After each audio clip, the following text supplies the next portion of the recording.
નમસ્તે બાળ મિત્રો, મજામાં? Madani sir, Bhagyoday secondary and higher secondary school Jasapar ફરીથી નવા ટેન્સની પેસિવ રચના. બે ટેન્સ આપણે ઓલરેડી કરી ગયા, સિમ્પલ પ્રેઝન્ટ ને સિમ્પલ પાસ્ટ. આજે ત્રીજો સિમ્પલ ફ્યુચર ટેન્સ. હવે સિમ્પલ ફ્યુચર ટેન્સ શીખીએ એ પહેલા એક તમારા સ્ક્રીન ઉપર નોંધ છે. તો આપણે ઓલરેડી કાર્ડ શીખી ગયા છે સિમ્પલ ફ્યુચર ટેન્સ. એમાં ભવિષ્યકાળના હેલ્પિંગ વર્બ્સ એટલે કે સહાયકારક ક્રિયાપદો વિલ અને સેલ છે એ આપણે સારી રીતે જાણીએ છીએ. એની સાથે સાથે સાદા ભવિષ્યકાળમાં વિલ સેલ જેવા સહાયકારક ક્રિયાપદ છે, જેવા સહાયકારક ક્રિયાપદ લખતા મિસ્ટેક છે. સહાયકારક ક્રિયાપદની સાથે સાથે can, could, would, should, may, might અને મસ્ટ જેવા સહાયકારક ક્રિયાપદ પણ વપરાય છે. હવે આ જે સહાયકારક ક્રિયાપદ છે ને, can, could, would, should, may, might, must, એ અલગ અલગ ભાવ દર્શાવે છે. ભાવ એટલે પ્રાઇઝની વાત નથી અહીંયા, પણ અલગ અલગ ઇમોશન્સ. દાખલા તરીકે કેન છે એ કાર્ય કરવાની ક્ષમતા દર્શાવે છે, શકવું, કરી શકવું. આઈ કેન ડ્રાઈવ કાર, તો હું કાર ચલાવી શકું છું. કુડ છે એનું ભૂતકાળ છે, ભૂતકાળની ક્ષમતા દર્શાવે છે. વુડ છે એ ઈચ્છા, વિનંતી અને પસંદગી દર્શાવવા માટે વપરાય છે. શુડ છે એ નૈતિક ફરજ દર્શાવવા માટે વપરાય છે. આપણે 8મા ધોરણના પહેલા સેમેસ્ટરમાં આ વસ્તુ થોડી ઘણી શીખાતા. મે પરવાનગી, રજા, પરમિશન લેવા માટે, સાથે સાથે સંભાવના અને શક્યતા પણ દર્શાવવા માટે મે વપરાય છે. માઇટ છે એ મેનું ભૂતકાળનું રૂપ છે. ઇનડાયરેક્ટ સ્પીચ નામનો એક મુદ્દો આવશે તમારે 9th થી સ્ટાર્ટ થાય, 9મા ધોરણથી. એમાં મેનું માઇટ કરવું પડે, ઇનડાયરેક્ટ સ્પીચનો રૂલ્સ છે. અને છેલ્લે મસ્ટ, મસ્ટ છે એ ફરજિયાત પણ દર્શાવે છે. તો ભવિષ્યકાળની સાથે વિલસેલ તો આવે જ, એની સાથે આવા સહાયકારક ક્રિયાપદો હોય તો પણ એનું પેસિવ રચના થઈ શકે છે. તો સાદા ભવિષ્યકાળમાં વિલસેલની સાથે સાથે can, could, would, should, may, might અને મસ્ટ જેવા સહાયકારક ક્રિયાપદ પણ વપરાય છે. હવે આપણે સાદા ભવિષ્યકાળની વિધાન રચના શીખી જ ગયેલા છીએ. તો સાદા ભવિષ્યકાળની વિધાન રચના કર્તા પ્લસ વિલ સેલ આવતો, એને બદલે હવે હું સક્રિય એટલે સહાયકારક ક્રિયાપદ એવો શબ્દ વાપરીશ. પ્લસ મૂળરૂપ પ્લસ કર્મ પ્લસ અન્ય શબ્દો. આ છે સાદા ભવિષ્યકાળની વિધાન રચનાની એક્ટિવ વોઇસ એવી રચના, કર્તરી રચના. એનું પીવી કરવા માટે આપણે કર્મ શરૂઆતમાં લેશું, એ આપણે પહેલા સેશનમાં શીખી ગયા હતા. પછી જે સક્રિય આપેલું હોય એ એમનેમ. દાખલા તરીકે કેન આપેલું છે તો કેન એમનેમ, કુડ હોય તો કુડ એમનેમ, વુડ હોય તો વુડ એમનેમ, વિલ હોય તો વિલ પણ એમનેમ. પણ વિલ સેલની સાથે આપણે જે આઈ ને વી સાથે સેલ વાપરતા એ થોડોક રૂલ્સ ફરશે. એ જે એક્ઝામ્પલ આવશે એટલે આપણે સમજી જશું. પ્લસ ભવિષ્યકાળની પીવી રચના જ્યારે તમે કરો, પેસિવ વોઇસ કરો, ત્યારે ફરજિયાતપણે બીઈ આ મૂકવું પડે છે. પ્લસ ભૂતકૃદંત એટલે V3 third form of verb, પછી બાય, કરતા, અન્ય શબ્દો. આ છે પેસિવ રચના. અને ફરીથી એક વખત રિપીટ કરી દઉં કે કર્તા તરીકે નામ હોય તો નામ, રાજેશ હોય તો રાજેશ, પણ આઈ હોય તો મી, વી હોય તો અસ, સી હોય તો હર. એ આપણે આગલા પહેલા જેવા સાદા ભાઈ વર્તમાન કાળનું સેશન શીખા ત્યારે આપણે બેઝિક બધું જ્ઞાન આપી લીધું છે અને આપણે જાણીએ છીએ. ઉદાહરણ સાથે સમજવાનો પ્રયત્ન કરીએ આ રચનાને. તો એક્ઝામ્પલ આપેલું છે, વી શેલ પ્લે ચેસ ટુમોરો. અમે આવતીકાલે ચેસ રમશું. આ એક્ટિવ રચના છે, કારણ કે કર્તા શરૂઆતમાં છે વી, ડુઅર, જેને આપણે કઈ ક્રિયાનો કરનાર વ્યક્તિ એને ડુઅર કહેવાય. We shall play chess tomorrow. કર્મને ગોતવાની વાત હતી શરૂઆતમાં. તો કર્મ શું રમશું? તો ચેસ. તો ચેસ કર્મ છે. પછી સહાયકારક ક્રિયાપદ તરીકે અહીંયા સેલ આપેલું છે, પણ સેલ એટલા માટે આપેલું છે બાળ મિત્રો કે અહીંયા વી કરતા છે. ચેસ આયરે સેલ નું સેલ નહીં રહે, એનું કરવું જોશે તમારે વિલ. ચેસ વિલ હવે ફરજિયાતપણે ભવિષ્યકાળની પેસિવ છે એટલે બી મૂકવાનું. ચેસ વિલ બી પ્લેડ, પ્લેનું ભૂતકૃદન થાય played. Chess will be played by, અને વીને આપણે આ બાજુ લઈ લઈએ એટલે અસ થશે. Chess will be played by us, અન્ય શબ્દો ટુમોરો, અને પેસિવ રચના. આ છે સાદા ભવિષ્યકાળની પેસિવ રચના.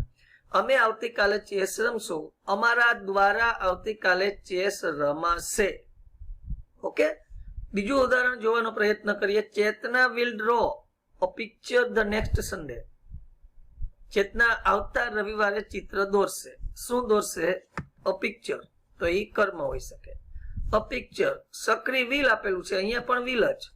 ઉપર તો વી કરતા હતો, સેલ હતો, એટલે આપણે સેલ નું વિલ કર્યું. અહીંયા પણ પિક્ચરની જગ્યાએ કદાચ આઈ અને વી હોય એઝ એ ઓબ્જેક્ટ કર્મ તરીકે, તો અહીંયા પણ સેલ કરવું પડે. ક્યારે હોય આઈ અને વી કર્મ તરીકે? ઉપરના વાક્યમાં મી અથવા અસ હોય, અને આ બાજુ લીધો આઈ અને વી થાય, આપણે જાણીએ છીએ. A picture will be, draw નું ભૂતકૃદન ડ્રોવન બાય, અને કર્તા તરીકે નામ છે ચેતના, તો નામે નામ by Chetna the next Sunday. આ રીતે વિધાન રચનાની પેસિવ થાય. હવે આગળ જોઈએ તો નકાર રચના કરવા માટે આપણે જાણીએ છીએ કે સક્રિય સહાયકારક ક્રિયાપદ પછી નોટ મૂકી દેવાનો, એટલે સિમ્પલ ફ્યુચર ટેન્સની નકાર રચના થઈ જાય છે. કર્તા પ્લસ સહાયકારક ક્રિયાપદ પ્લસ નોટ પ્લસ ક્રિયાપદનું મૂળ રૂપ પ્લસ કર્મ પ્લસ અન્ય શબ્દો. આ છે એક્ટિવ વોઇસની રચના. એવી પીવી કરવા માટે સેમ વસ્તુ થાય, એમાં પણ સક્રિય પછી નોટ, કર્મ સહાયકારક ક્રિયાપદ plus not plus be plus ભૂતકૃદંત પ્લસ બાય પ્લસ કર્તા પ્લસ અન્ય શબ્દો, અને એ છે પેસિવ વોઇસ એટલે કર્મની રચના. ઉદાહરણ સાથે એને સમજીએ તો we shall not wash our car for the next tour of Manali. અમે અમારી કાર આવતા મનાલીના ટૂર માટે, અથવા આવતી ટૂર ઓફ મનાલી એટલે મનાલીની હવે પછીની જે ટૂર છે એના માટે અમે અમારી કાર ધોશું નહીં. એનો કર્મ થાય શું ધોશું નહીં? તો અવર કાર. પણ our car for the next tour of Manali આખે આખું કર્મ લ્યો તો બી ચાલે, અને અવર કાર ખાલી રાખો અને for the next tour of Manali એ તમે છેલ્લે રાખો તો બી ચાલે, સાચું જ પડવાનું છે. હવે સેલ છે એમાં, કારણ કે કર્તા તરીકે વી છે, પણ અહીંયા વિલ થઈ જશે. અવર કાર કર્મ છે એટલે વિલ, નકાર છે એટલે નોટ. બી અને વોશ નું ભૂતકૃદન વોશ્ડ બાય, અને વીને આપણે આ બાજુ લઈએ તો અસ, બાય અસ. આ વાક્ય આ રીતે પણ બની શકે બાળ મિત્રો. જોજો, અવર car will not be washed by us for the next tour of Manali. એકદમ રાઈટ વાક્ય છે, જરા પણ ખોટું પડશે નહીં. પછીનું વાક્ય જોઈએ. ચાંદની will not decorate this temple for Navratri. ચાંદની નવરાત્રી માટે આ મંદિર શણગારશે નહીં. કર્મ જોઈએ, શું શણગારશે નહીં? This temple. આગળ લઈએ. ધીસ ટેમ્પલ વિલ, નકાર છે એટલે નોટ. બી ડેકોરેટ નું ભૂતકૃદન ડેકોરેટેડ બાય.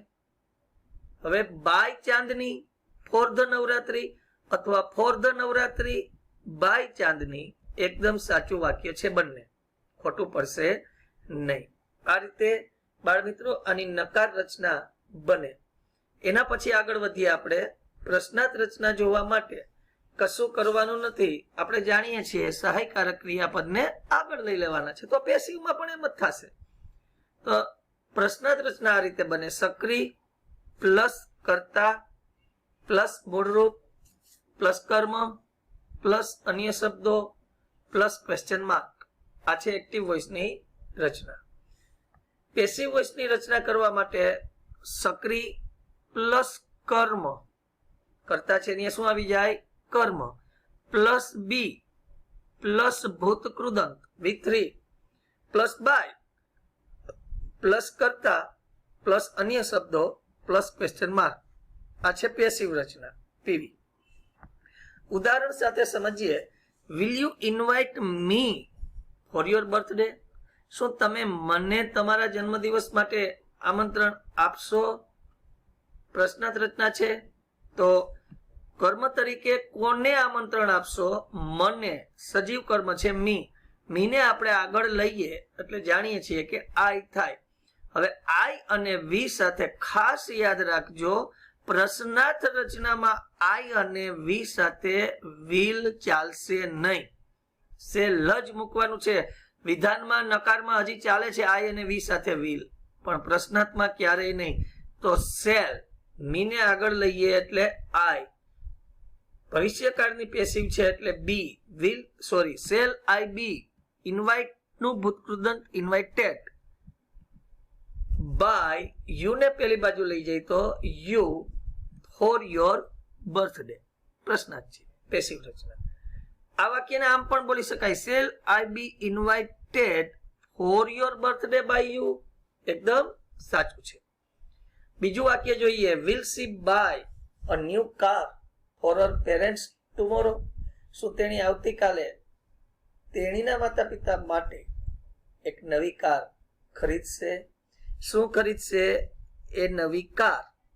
એ કર્મ છે તો વિલ, પછી એ ન્યુ કાર. ભવિષ્યકાળની પેસિવ છે આપણે જાણીએ છીએ માટે બી. બાય નું ભૂતકૃદંત bought. Will a new car be bought by. She ને પેલી બાજુ લઈ જાય હર અને ફોર હર પેરેન્ટ્સ ટુમોરો. આ રીતે પ્રશ્નાર્થ રચનાની પેસિવ રચના આપણે કમ્પ્લીટલી પૂર્ણ કરી. આગળ વધીએ બાળ મિત્રો.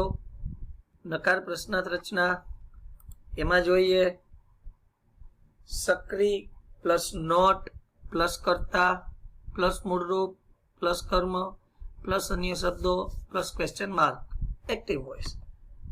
પેસિવ કરવા માટે સક્રિય પ્લસ નોટ પ્લસ કર્મ પ્લસ આપણે જાણીએ છીએ એ રીતે બી પ્લસ ભૂતકૃદંત પ્લસ બાય પ્લસ કર્તા પ્લસ અન્ય શબ્દો પ્લસ ક્વેશ્ચન માર્ક. પીવી રચના. ઉદાહરણ સાથે સમજીએ બાળ મિત્રો. Won't you watch the news on the TV? Will not નું ટૂંકું છે બાળ મિત્રો વોન્ટ. વિલન્ટ નહીં થાય, ખાસ નોંધ રાખજો આની. Want you watch the news on the TV? શું તમે ટીવી ઉપર સમાચાર જોશો નહીં? શું જોશો નહીં? The news. તો કર્મ તરીકે ધ ન્યૂઝ છે તો વોન્ટ ધ ન્યૂઝ. સાદા ભવિષ્યકાળની પીવી છે બી. વોચ નું ભૂતકૃદંત વોચડ બાય. યુ ને પેલી બાજુ લઈએ તો યુ ઓન ધ ટીવી. પ્રશ્નાર્થ ચિહ્ન. પેસિવ રચના. બીજું ઉદાહરણ સમજીએ. વોન્ટ હી ટીચ હિન્દી ટુમોરો? શું તે આવતીકાલે હિન્દી ભણાવશે અથવા શીખવશે નહીં? ફરીથી હિન્દી કર્મ છે તો વોન્ટ હિન્દી બી.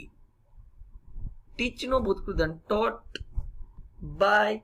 હી ને આ બાજુ લઈએ તો હિમ અને અન્ય શબ્દ ટુમોરો. Question mark. આ રીતે બાળ મિત્રો નકાર પ્રશ્નાર્થ રચના ઇઝીલી તમે સમજી શકો છો. ખાલી થોડુંક કોન્સન્ટ્રેશનની રિક્વાયરમેન્ટ એટલે કે જરૂરિયાત છે. નકાર પ્રશ્નાર્થ રચના પૂર્ણ થયા પછી ઉદાહરણ જોઈએ 2, 4, 10. Chandni will make a rangoli tomorrow? A rangoli કર્મ છે માટે a rangoli will be made by Chandni tomorrow. બીજું વાક્ય જોઈએ. she will invite her for her birthday party the next Sunday. તેણીને તેણીના જન્મદિવસ માટે આવતા રવિવારે આમંત્રણ આપશે. કોને આમંત્રણ આપશે? હરને આગળ લઈ. she will be invited for her birthday party by her. C ને પેલી બાજુ લઈ જાય her. the next Sunday. બીજી રીતે પણ આ વાક્ય બને. she will be invited by her for her birthday party the next Sunday. He will call her out of the gate to eat panipuri. તે તેણીને પાણીપુરી ખાવા માટે ગેટ એટલે દરવાજાની બહાર બોલાવશે. કોને બોલાવશે? હરને. હરને આગળ લઈ તો સી થાય. She will be called by, હીને આ બાજુ લઈએ તો him out of the gate to eat panipuri. પછીનું વાક્ય જોઈ. Renis will draw a cartoon for his brother tomorrow. Renis તેના ભાઈ માટે આવતીકાલે કાર્ટૂન દોરશે. શું દોરશે? A cartoon. A cartoon will be drawn by Renis for his brother tomorrow. પાંચમું વાક્ય જોઈએ. Harsh and Yash will make a beautiful sand house from send. હર્ષ અને યશ રેતીમાંથી સુંદર મજાનું રેતીનું ઘર બનાવશે. શું બનાવશે? અ beautiful sand house from send. આગળ રાખો તો પણ ચાલે, પાછળ લઈ લઈએ તો પણ ચાલે. A beautiful sand house from sand will be made by Harsh and Yash. આ રીતે પણ બને. A beautiful sand house will be made by Harsh and Yash from sand. એના પછીનું છઠ્ઠું વાક્ય જોઈએ. Binal will salute the Indian flag the next Monday. Binal આવતા સોમવારે ભારતીય ધ્વજને સલામી આપશે. The Indian flag will be saluted by Binal the next Monday. એના પછીનું વાક્ય જોઈએ. વી shall make a paper boat out of waste garbage. અમે નકામા કચરામાંથી કાગળની હોળી બનાવશું. શું બનાવશું? કાગળની હોળી. A paper boat will be made by, વીને પેલી બાજુ લઈએ, અસ આઉટ ઓફ ગાર્બેજ. એના પછીનું વાક્ય. Nikhil will decorate the Mahadev temple on Mahashivratri. Nikhil Mahashivratri ઉપર મહાદેવ મંદિર શણગારશે. શું શણગારશે? The Mahadev temple will be decorated by Nikhil on Mahashivratri. પછીનું વાક્ય છે. Surbhi will celebrate her birthday with her parents at Manali. શું ઉજવશે? તેણીનો જન્મદિવસ. Her birthday will be celebrated by Surbhi with her parents at Manali. અને લાસ્ટ બટ નોટ લીસ્ટ છેલ્લું વાક્ય 10મું. Sneha will catch a monkey tomorrow for her farm house. A monkey will be caught, કેચનું ભૂતપ્રધાન caught, by Sneha tomorrow for her farm house. આ વાક્ય પણ આમ બની શકે. Monkey will be caught for her farm house by Sneha tomorrow. આ રીતે બાળ મિત્રો 10 વાક્યો સમજી ગયા પછી પેરેગ્રાફ પણ હોઈ શકે. સિસ્ટમ મુજબ જ્યાં પૂર્ણ વિરામ આવે ત્યાંથી વાક્યનું પીવી કરવાનું. They will draw a cartoon tomorrow પૂર્ણ વિરામ છે. A cartoon will be drawn by them tomorrow. પછી આગળનું વાક્ય છે. Sneh will give it to his brother. Sneh તે તેના ભાઈને આપશે. ઇટ કર્મ છે. It will be given to his brother by Sneh અથવા બાય સ્નેહ ટુ હિઝ બ્રધર. બંને રીતે ચાલે. હર brother will also praise it. તેનો ભાઈ સોરી અહીંયા હર બ્રધર છે, અહીંયા હિઝ બ્રધર કરવાનું છે કારણ કે સ્નેહ છે. તો his brother will also praise it. It will also be praised by, her brother છે ને હિઝ બ્રધર, અને the distributor will publish it. વિક્રેતા એને છાપશે. અહીંયા એક ખાસ જોવાનું છે બાળ મિત્રો કે આ વાક્યની પીવી અહીંયા પ્રિન્ટ મિસ્ટેક છે, છપાણી નથી, પણ તમે સમજી જજો. It will be published by the distributor. It will be published by the distributor. આ રીતે એક પેરેગ્રાફ પૂર્ણ થાય. બીજો પેરેગ્રાફ જોઈએ. I can not drive a car પૂર્ણ વિરામ. હું કાર ચલાવી શકતો નથી. A car can not be driven by me. એના પછીનું I can only drive bike and scooter. હું માત્ર બાઇક અને સ્કૂટર ચલાવી શકું છું. Bike and scooter can only ન્યા છે એમનો.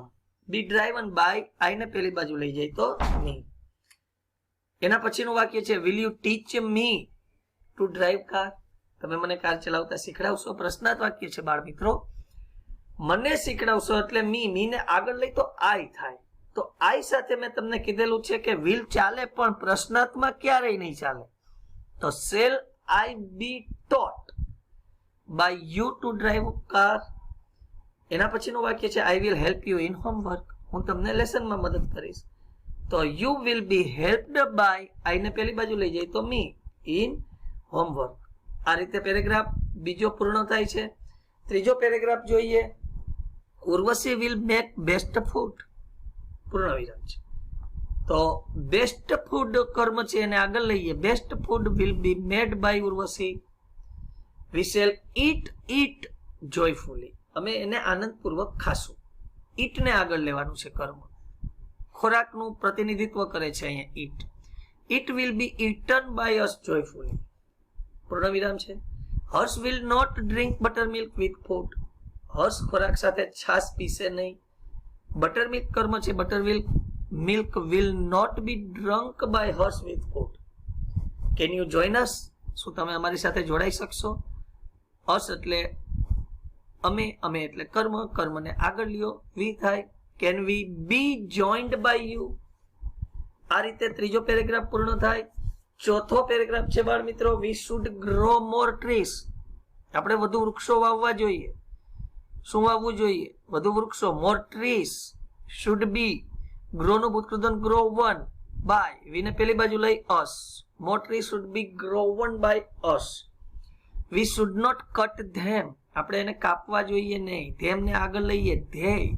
ધે શુડ નોટ બી, કટનું ભૂતકૃદન કટ, બાય, વીને પેલી બાજુ લઈ તો us.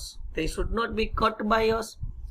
We should not waste water and electricity. આપણે પાણી અને વીજળી પણ વેડફવા જોઈએ નહીં. શું વેડફવું જોઈએ નહીં? Water and electricity. Should not be wasted by, વીને પેલી બાજુ લઈ તો us. We must obey the traffic rules too. આપણે ટ્રાફિકના નિયમોનું પણ પાલન કરવું જોઈએ. ઓબે એટલે પાલન કરવું. તો traffic rules must be obeyed by us. બાળ મિત્રો, આ રીતે 10 વાક્યો અને 4 પેરેગ્રાફ પૂર્ણ થાય છે. સિમ્પલ ફ્યુચર ટેન્સની પેસિવ રચના પણ પૂર્ણ થાય છે. સિમ્પલ ફ્યુચર ટેન્સના તમામ વાક્યો અને એના 4 પેરેગ્રાફ તમારે તમારા હોમવર્કમાં લખવાના છે. ફરીથી એક નવા કાળ સાથે, એટલે કે ચાલુ વર્તમાન કાળ સાથે મળશું.